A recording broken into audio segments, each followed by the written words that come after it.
Hi students, welcome to Mrs. Sebastian's studio again. Today we're going to be learning and making pillows, and it's so great because you won't need a needle for it. The only sewing you're going to do is like a hand sew through a hole. If you want to do that, you don't even have to. So this is what the pillow is going to kind of look like when it's done. But if you want to do that little bit of some hand doing with some extra yarn, I'm going to show you how to do that as well. And at the very end of the video, I am going to tell you a super silly joke about pillows. So stay tuned for that as well. All right, let's head on over to my studio. Today, we are going to be learning a little bit about the history of the pillow. And I think you'll be surprised about some of the things that people used for pillows in history. And then we're going to make a simple no-sew pillow at the end of it. So our objectives are to appreciate the history of pillows. And I want you to be thinking to yourself, if you had to live in a certain point in history, which pillow from history might you like to try for one night and why? And then secondly, we're going to do our art project. This first pillow comes from ancient Mesopotamia from over 7,000 years ago. And as you can see here, it is not much to look at. It is a piece of carved stone, and either your head would rest in the top area or your neck might. And the purpose of these is actually interesting. It's not to help you get a better night's sleep or make you feel more comfortable. It's simply to elevate your head so that bugs didn't crawl in your ears while you were sleeping. Here is a pillow from ancient China. It's a carved stone or a piece of porcelain, again, similar to the last one we looked at. And the ancient Chinese would make their pillows out of all sorts of things, including bronze, bamboo, stone, ceramics. These were much more beautiful to look at, though, before you went to sleep, and they are highly sought after with collectors. Moving on to our next picture, this is from ancient Japan. This is actually a photograph, so it's probably around 140 years old. Now, back then, they didn't have color photography, so how did we get color in our picture here? Well, it's because people have gone back and repainted it, either the print or something like that, so you can have what we think the color might have looked like. Now, back then, it was not unusual that when your hair was heavily stylized in their beautiful buns and updos that they would do, they would have to train you to sleep on these hard pillows so that your hair wouldn't get messed up. Someone who was in training would actually have rice that would be stacked up around it. So if your head fell off and you woke up the next morning and had rice in your hair, then you would know that obviously you fell off the pillow and you need to work harder while you're asleep to stay on the pillow so that your hair doesn't have to be redone day after day after day. The ancient Romans and Greeks were actually more along the line of how we sleep because they would actually take fabric and stuff things in it like straw. This is a reproduction of perhaps a bed that an ancient Greek person might lay on so that we could have use our imagination to see what it would be like. But they would oftentimes stack their pillows on top of each other to make it more comfortable. Going forward to the medieval times or the Dark Ages, so the ancient Greeks were around, about 2,000 years ago or so. And so we're now into a time of history that might range more from the last 1,500 years, closer to present day. And we have these people using pillows like we would use today. Unfortunately, there was a point during those dark ages where men felt that using a pillow would lead to weakness in them. So the only people who wound up using them for a good part of the time were ladies who were pregnant, or of course, if you were the king.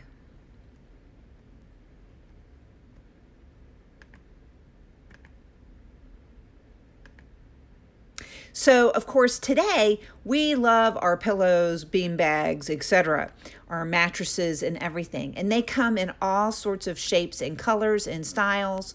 The one thing that all of these have in common is that they've been sewn.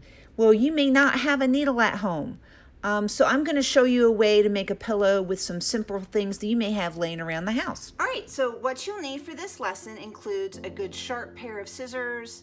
You'll need something to stuff your pillow with, whether it's fiberfill, old batting, or an old t-shirt. You'll need some fabric. I just have some fleece here left over from when I might have been making some blankets. But you could even use an old t-shirt, cut off the sleeves, cut along the seams on the side to give you approximately rectangles. But that's what you'll need to make the pillow with. Now, if you want to do the extra bonus thing that I was thinking about doing at the end of the video, you might want to have a piece of paper, maybe a pencil, and then maybe some yarn too. But that's only if you want to do the extra thing at the end. So once you've got your two pieces of fabric that have been cut, they don't even have to be exactly the same, just close. Basically what you're gonna do is you're gonna make a single cut, about a finger or 2 finger space separated all along the edge. So I'm just going to basically cut it so it's the same length. This is probably fine for me. If you want to use something to pre-measure it, like maybe you'll have a pencil or a piece of paper to make all the cuts the same, all the way through, you can. For me, it's just exactly exactly what my scissors can cut one time, all the way from the very back of the scissors to the very tip. And I'm just going to do that all the way around. So again, I am just cutting little strips that are going to be about this long, and it's going to go all the way around. So now I'm just going to go through and make cuts all the way around the perimeter of my square or rectangle of fabric. I'm keeping both layers together. It's just easier that way. When I go to put them together, I know that I have the right amount to tie together.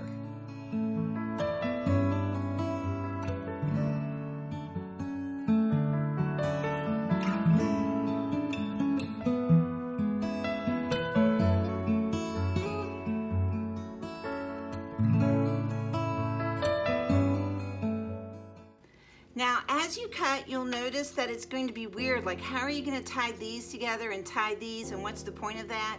Well, you're not. You're actually going to cut these corners out, like so you won't have to worry about those. So I'm going to do that to all 4 corners. I'm just going to take one section, and I'm going to cut it just like so, like this. And there we go. And like so. All right, so that is that. And now what I'm going to say is this. If you want to do the little bonus thing that I'm going to do with my yarn, you would do this part before you put the pillow together. So if you are interested in this, you may want to scroll to the end of the video or where I have the pause in there and then see what I do for that. If you're just interested in making a nice comfy pillow for you to lay your head on, then continue on. All right, so this is what I showed later on in the video, and now we are ready to put it all together. So I'm gonna put both my layers back together again. Hopefully I got them matched up correctly. If not, that's okay. It's good to come across problems, and I'll show you how I would go about fixing them. Okay, so now we have all of our loose ends together. And I was thinking, you know, this would be a pretty cool idea is if you have a favorite sports team and they have 2 colors, to do one side one color and the other side the other color of your favorite team. Wouldn't this be nice to throw around when your favorite quarterback or soccer player or baseball player gets a point for their team? I think that would be pretty fun. Okay, so now I've got these all matched up, and what I'm going to do now is I'm just going to do a simple double knot. If you want to make it a little more secure, you could even do a triple if you have enough for that. But what I'm going to do is I'm going to take the 2 ends that match up together, and I'm just going to do 1 knot, and then 2. And if you had longer fringe, this would even be more frilly as it hangs down. So if you wanted to go back and make these cuts even deeper, you could do that. I'm gonna go ahead now and I'm just gonna match up all of these as I go around to their pair that's on the bottom. So I'm matching a top and a bottom strip, and I'm just gonna do, for me, I'm just gonna do a double knot. I think that's gonna hold just fine. And I'm gonna do that all the way around. So I'll just do it one more time. So find the top and the bottom one that matches, and then just tie them together. Crisscross applesauce, bring that one through the middle, pull it nice and tight. It's just like the first knot you do when you do your shoelaces. So crisscross applesauce, bring one through the middle, pull it nice and tight. And if you can do that double or triple knot, that's even better. So, you know, just to kind of play around with this, my strips are so narrow that I could probably get by with just tying every other one. So leave one set untied and then tie the next one over. The main thing you want to try to avoid is having too big of a gap in between yours, because that's where we're gonna be stuffing it. And if there's too big of a hole, like this is probably too big of a hole, I would probably go ahead and just tie that off. But some of you might get away with just doing every other set of two, tying it into a knot. But that's something to think on as you work your way around.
So I have done all of them, but just this little patch right here. So what I'm gonna do, I'm gonna leave this open so I can put stuff in here to stuff it.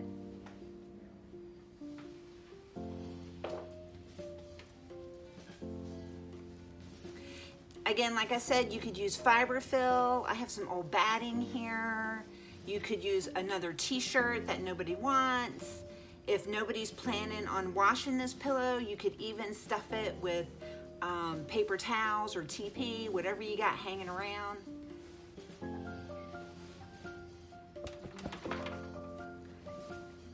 This is nice and even inside. Real important to make sure you get those good knots on the corners too. And then all I'm gonna do is finish it off by doing these last few ties.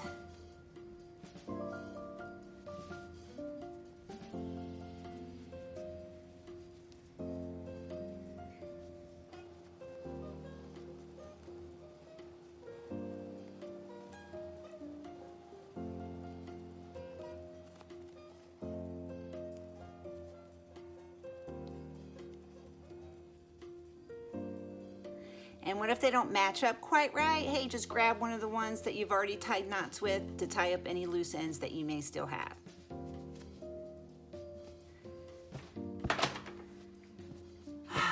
There you go. Oh, so nice and soft. All right, I hope you enjoyed this project.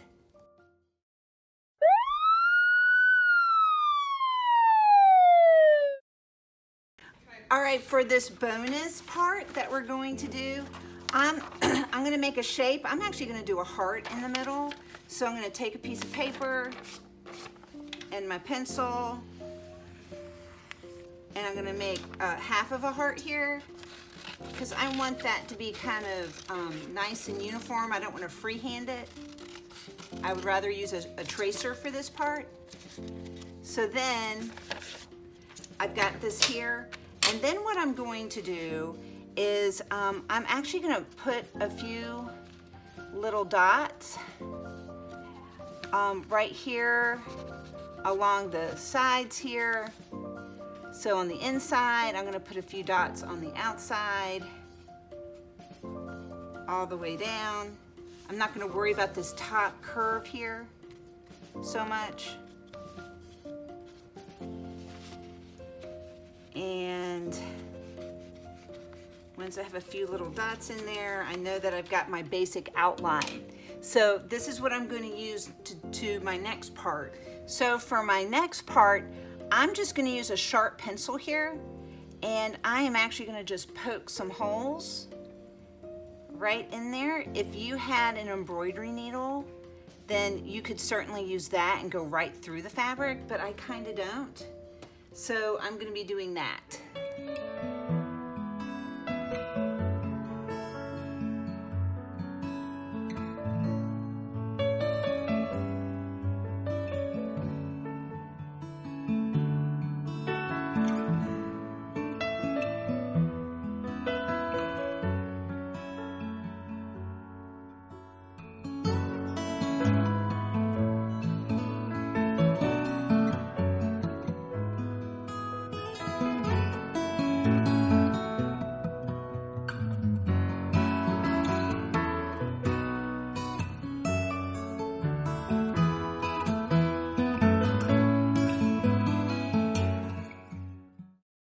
All right, so here's my holes. I'm going to be taking yarn, and I'm actually going to be kind of going back and forth and crisscrossing here.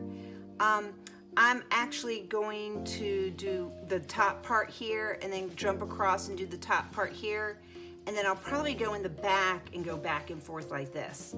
So the first one I want to start with is going to be on the back, and you're probably wondering, gee, how much yarn will I need for this? Well, you know, certainly you can pull out a long length, and then if it's not long enough, you can just tie it on to the end, no worries.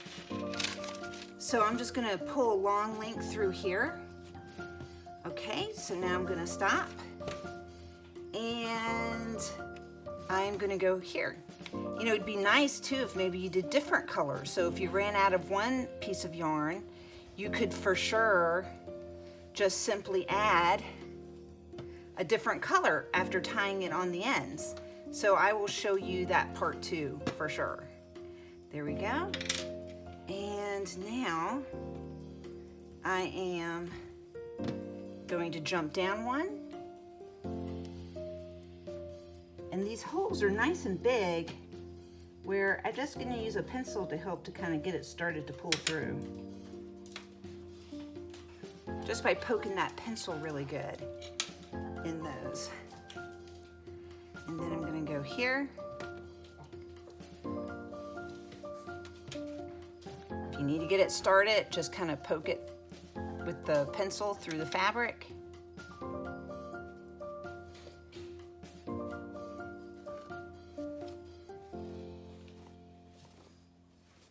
Pull it all the way through. Oh, there we go. And then I'm just going to jump down to the next hole.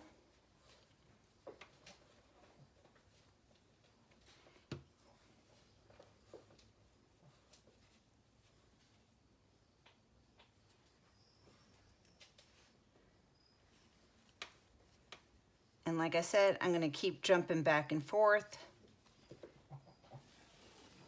the rows.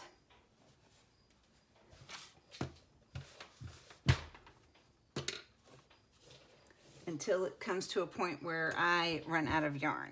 So on the back here, since I didn't use this extra yarn that was right here, because I'm using this end, this yarn I'm going to go ahead and cut. And now that I have some extra pull here, there we go. I am going to take, because we're keeping this part, this end that I'm not going to use, I'm just going to make a little cut, and then I'm going to pull it through here underneath one of those stitches that we made, And I'm just gonna go back through it, and I'm gonna do it once. Try to go through the same horseshoe and go back through the loop twice. One more time, go under the horseshoe and then take that end and go back through the loop. And that's gonna be secured so it won't go through those holes anymore. All right, so I'm just gonna go ahead and carry on with this, and you can watch me in fast motion.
Now I'm gonna go ahead and I'm gonna bring these together, go under one of those loops, pull it back through, under a loop, pull it back through the loop. There you go. So go under one of those and go back through. And then I'm gonna show you another way, instead of going back and forth underneath like I was doing. You could take pieces, make sure you leave about a hand's length on each end and pre-cut those. And then you could just poke those ends through and you can tie the loose ends together. So that might be something that's a little easier to handle, since you won't have a super long piece of yarn to try to work back and forth. So I'm gonna kind of just start off with these, and then I'm gonna push the ends through the holes. All right, so here's my heart done over with that yarn. I'm gonna flip it over, and I'm just gonna take every 2 loose ends here, and I'm just gonna crisscross applesauce, bring it around and through the middle, just like that knot you do when you tie your shoelaces. Crisscross it, bring it around through the middle. I think twice is good if you just are a little paranoid, sometimes like me. I like to do it a 3rd time. And then I'm just gonna take every 2 and do all of that all the way around. And this will be on the inside, so it doesn't have to look super nice. When you're done doing these, if you want to trim them up because it bothers you having like uneven loose ends, you're welcome to just trim those up. I'm gonna go ahead and do this now.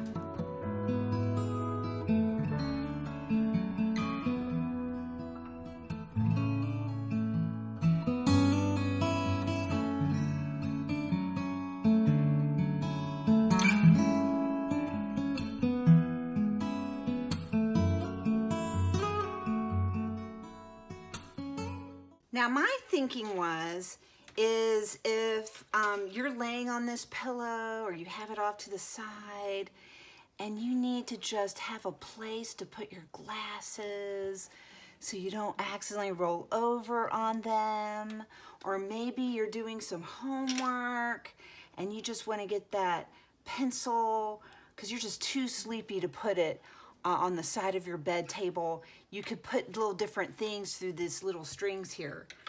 All right, so this is done, but I'm gonna go back in time and actually put the pillow together now earlier in the video. Oh, I hope you enjoyed that project. My super silly joke of the day is, why did the girl put sugar underneath her pillow? She wanted to have sweet dreams. All right, students, so as always, be kind to everyone you meet. Do something nice for someone in your house. Be their sunshine and keep on making great art.